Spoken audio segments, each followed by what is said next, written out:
Hi everyone, welcome to All Inspired. Today we are going to do a reset. I will be taking down all of my Christmas decor and I'm going to be doing it in a way that my future self will thank me.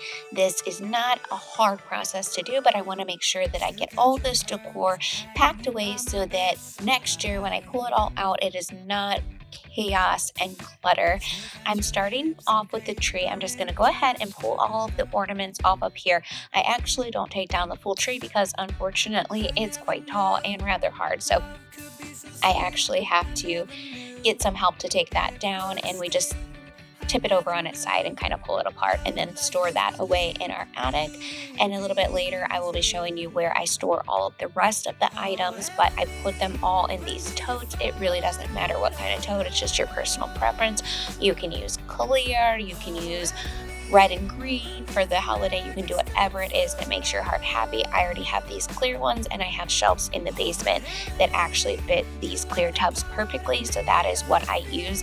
Honestly, if I were to do it over again, I would probably go with the colored totes just because you'll see when I show you where all of my stuff is stored later that it does look a little bit cluttered with the clear totes. You can always label them exactly what's in it, and you don't necessarily need to be able to see into the tote to know what it is.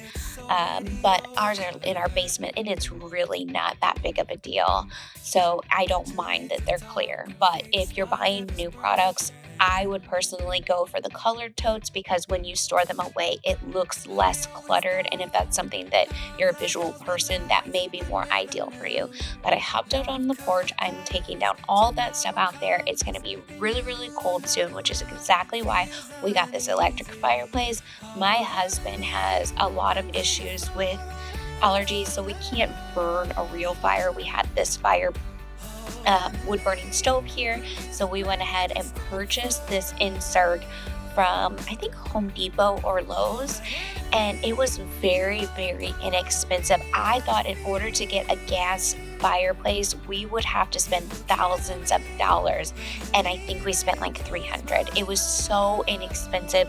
This was kind of like semi-custom because this was certain dimensions and our our opening did not measure those dimensions. So my husband did have to customize it, but he's very used to working with metal. If it fit your fireplace perfectly, then you wouldn't even have to customize it. So I would very highly recommend, if you're looking into getting a gas fireplace, check out Lowe's or Home Depot and see what they have going on. I'm going to move on into my kitchen. These are my mom's homes. If you saw my decorating videos, you know that these are something I highly cherish. My mom made these back in the 90s. She hand painted every single one of them, and they're just so incredibly important to me. They are irreplaceable, and so I'm just taking them and wrapping them as many times as I possibly can. I dedicated a whole tote specifically to them, and I'm just going to put them in. You can see I have overflow of Christmas. So I do have a couple of these colored bins that I just already had. I didn't buy new ones to be the same color as Christmas, but I just happen to already have these, and I actually have to stack. I have to put these on the very top shelf because it's really, really hard. Some of them have a little lip on the bottom. Not all of them do, but some of the colored totes do. And it's really hard to get them to fit in between my shelves. I have just the plastic shelves that you can pick up from any homeware. I think you can get them at Walmart, Target, Home Depot, Lowe's, anywhere you can pick them up at. And they're just plastic shelves. But when the bottom of the bin has that little lip, it's hard to fit it in there. So make sure before you buy your organizing stuff, you make sure that they all fit together. I got really lucky because I can fill up my shelves with all of the bins down below, and then anything that doesn't fit on the shelf, I actually have extra storage up top, and they fit up there perfectly. I do not store my garlands in a tote. A lot of these have they have lights on them, and I do not feel like it is ideal to put them in a tote. When you throw lights into a tote, they end up breaking. Every single time I've just put my lights in there and then they come out, they don't work the next year. So I actually take my garland and I just hang them in our unfinished part of our basement. It makes it really easy. I try to use as much vertical space as I possibly can, but I'll show you in a little bit where I store those at. And then I just take all the rest of the items and pack them away. There doesn't have to be any specific process. If you put your decor back in the same spot every year, I suggest just doing it by room. Or if you switch it up, it's also good just to do it by category. I'm doing it more by category, like I have all of the ornaments together and I have all of the breakable things together because I do switch up my decor every single year. And so I'm not going to put it back in the same place. So I just put it into a list of categories and then just put it in the totes together. But the room by room method would work really, really well also.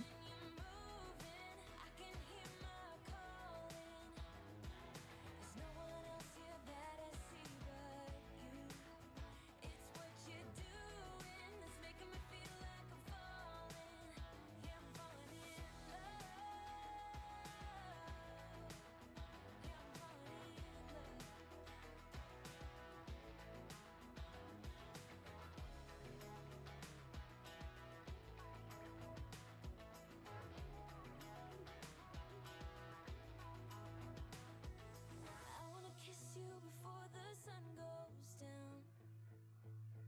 I wanna kiss you before the sun goes down. It's what you're doing, making me feel like I'm falling. And when you're moving, I can hear my calling. There's no one else here that I see but you. It's what you're doing that's making me feel like I'm falling. How was your Christmas and your New Year? Ours was really great. We relaxed at home. We got to go visit my family. Well, they actually came here and we went to go visit my husband's family. So we had a really great time.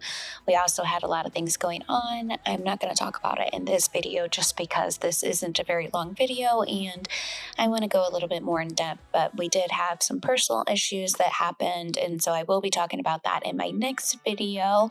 Our New Year's was wonderful. We stayed at home. I fell asleep early. I was so exhausted.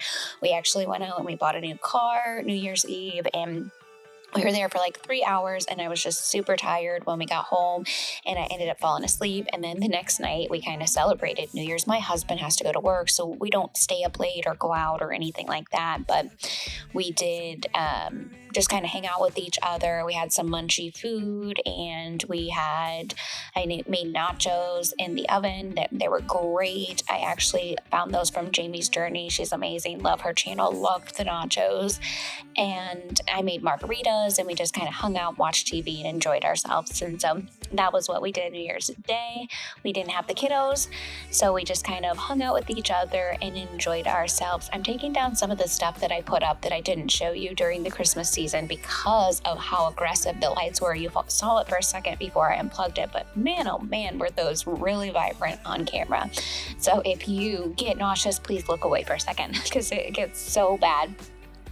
But I wanted to share with you guys really quickly what I have planned for the new year, and I have a ton of videos coming up. We're going to have my bathroom makeover coming up. We're going to be having some changes around the home done, some little DIYs, some room makeovers, some great things that are coming up in the new year. So you should hit that subscribe button, even go ahead and click that notification bell because then you will be notified anytime that I post a video so that you can come check it out. I wanted to show you guys exactly how I prevent my lights from breaking every single year. You can see our little kitten Ollie loves this so much, but I just take them and wrap them around an old hanger, the ones that I didn't like anymore, the ones that weren't my aesthetically pleasing. I save a few of them, I put them in my Christmas bins, and I take my Christmas lights and I wrap them around here. It makes it so much easier for the next year. You will sincerely thank yourself, even if you do not do any of the organizing tricks that I taught. Find something to wrap your lights around. I've seen people do it with paper towel holders if you have a smaller strain of lights. I've seen people use PVC pipe. Whatever it is that you want, these hangers are easily accessible to me, and I can wrap it up really quickly and then undo them when I'm ready to use them the next year. So it's all about setting up this process that will help you in the future year. I really hope to see you guys coming up in this year, 2025. Hit that subscribe button so that you can see more of my videos coming out. Thank you guys so much. Have a great day. I'll see you next one.